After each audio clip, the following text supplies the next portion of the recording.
किष्किंधा कांड में सुग्रीव जो है ये बाली का भाई था और सुग्रीव से बाली ने अपना सब कुछ छीन लिया था उसका। सुग्रीव कहता सब कुछ छीन लिया। हर लीनो सर्वस, ये तो हमने देखा है कि जब भाई भाई में बंटवारा होता है तो मकान ले लेता है, दुकान ले लेता है, खेत ले लेता है, खलिहान ले लेता है और जमीन ले लेता है, सोना ले लेता है, चांदी ले लेता है, हीरे ले लेता है, मोती ले लेता है। भाई भाई में बंटवारा हो तो ये चीजें तो ले लेता है भाई, पर आज तक आपने सुना कि बंटवारे में किसी भाई ने किसी की पत्नी को ही ले लिया? सुना आज तक? परंतु बाली ने तो सुग्रीव की पत्नी को भी रख लिया था।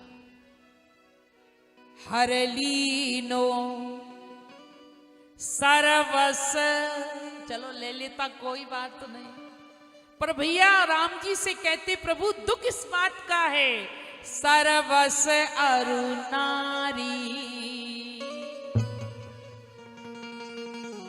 मेरे भाई ने तो मेरी पत्नी को भी ले लिया, परिवार को ले लिया, बड़ा दुखी हूं। तो भाई भाई में बंटवारा हो, पर ऐसा बंटवारा किसी भाई का ना हो जैसा सुग्रीव और बाली का। जबरदस्ती छीन लिया था सब कुछ, सिंहासन से उतार कर नीचे जमीन पर पटक दिया। ये तेरा राज्य नहीं है, मेरा है, मैं राजा बनूंगा। सुग्रीव ने सोचा भैया तो राम नाम सत्य भूल गई, भैया तो गए तो मैं ही राजा बन जाऊं। और जब लौट कर आया और उसने सिंहासन पर सुग्रीव को देखा तो महाराज सब कुछ छीन लिया, राज्य भी छीना, परिवार भी छीना, पत्नी भी छीना। इसलिए परिवार का वातावरण कैसा हो, ये जो किष्किंधा कांड है ये परिवार का कांड है। ऐसा परिवार नहीं हो जैसा यहां हुआ। सबके परिवार में परस्पर प्रीति होनी चाहिए, क्योंकि सुग्रीव भी सब कुछ भूल गया, परिवार में इतना खो गया। पहले तो परिवार छिना और बाद में राम जी की कृपा से परिवार मिल गया। राम जी ने सुग्रीव को क्या बना दिया? राजा। राज दीन सुग्रीव कह, राजा बना दिया। और सुग्रीव को राजा बन गया तो सब कुछ मिल गया। और मिलने से पहले उसने भगवान से शर्त रखी थी, भगवान को वचन दिया था, वादा किया था कि मैं आपकी पत्नी को खोज कर लाऊंगा, आपकी पत्नी को मैं मिलवाऊंगा, पर शर्त यह है कि पहले आपको मेरे परिवार और पत्नी को मुझसे मिलाना होगा। भगवान ने अपना वचन पूरा किया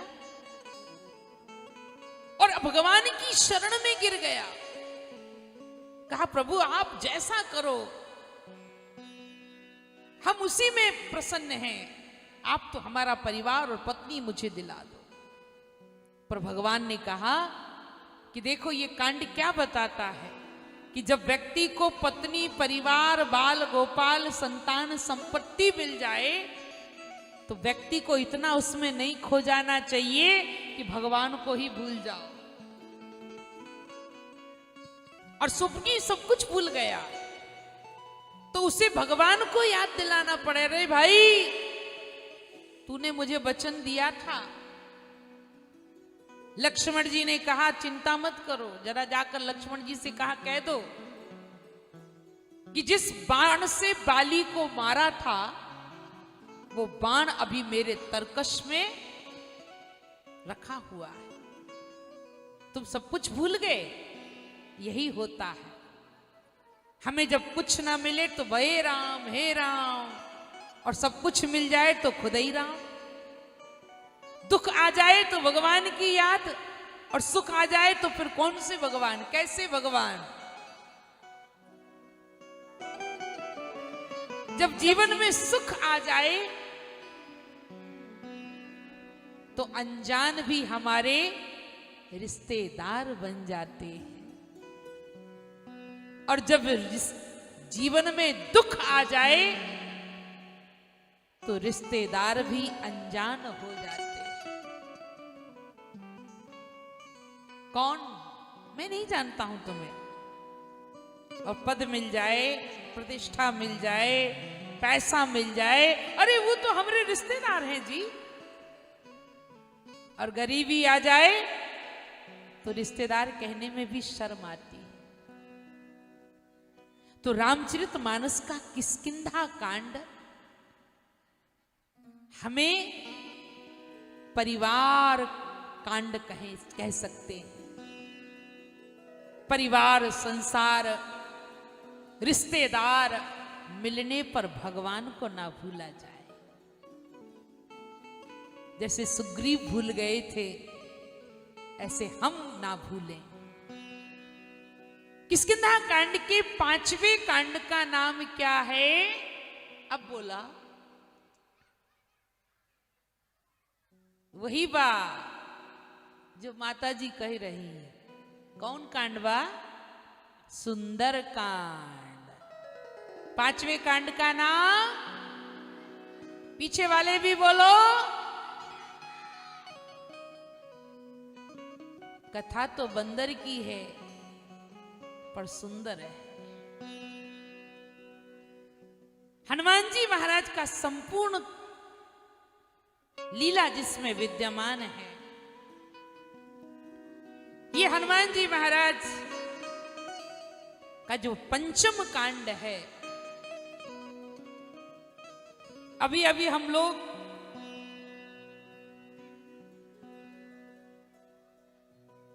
पंचमुखी हनुमान के मंदिर से कथा कहकर आ रहे हैं। ओपी भैया थे, 5 दिन तक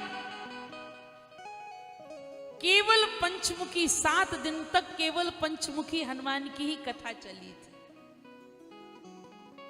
तो हनुमान जी के 5 मुख हैं, और रामचरितमानस का पंचम कांड कौन सा है? फिर बोला, क्या बात है। बच्चों के लिए ताली बजाओ भाई, बहुत सुंदर, वेरी गुड। 5वें कांड का नाम है सुंदर कांड। परंतु ये कांड जो है ना, सुंदर कांड, जीवन सुंदर कब होता है? जब सुंदर जीवन में हम परोपकार करते हैं, प्यासे को पानी पिलाते हैं, भूखे को भोजन कराते हैं, और रोगी को औषधि दिलाते हैं। परोपकार के समान कोई भी धर्म नहीं है। परहित सरिस धर्म नाहि भाई,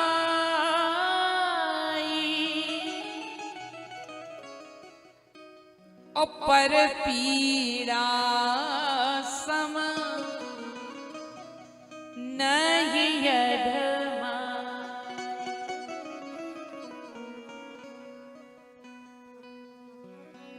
परहित सरिस धर्म नहीं भाई। सुंदर कांड में हनुमान जी ने परोपकार ही परोपकार किया। सीता जी की सुध लाकर राम जी को सुनाई। लंका का राजा विभीषण को बनाने की व्यवस्था बनाई। भक्तों के लिए तो परोपकार किया, दुष्टों को वलय दंड दिया, परंतु भक्तों के लिए सबका परोपकार किया।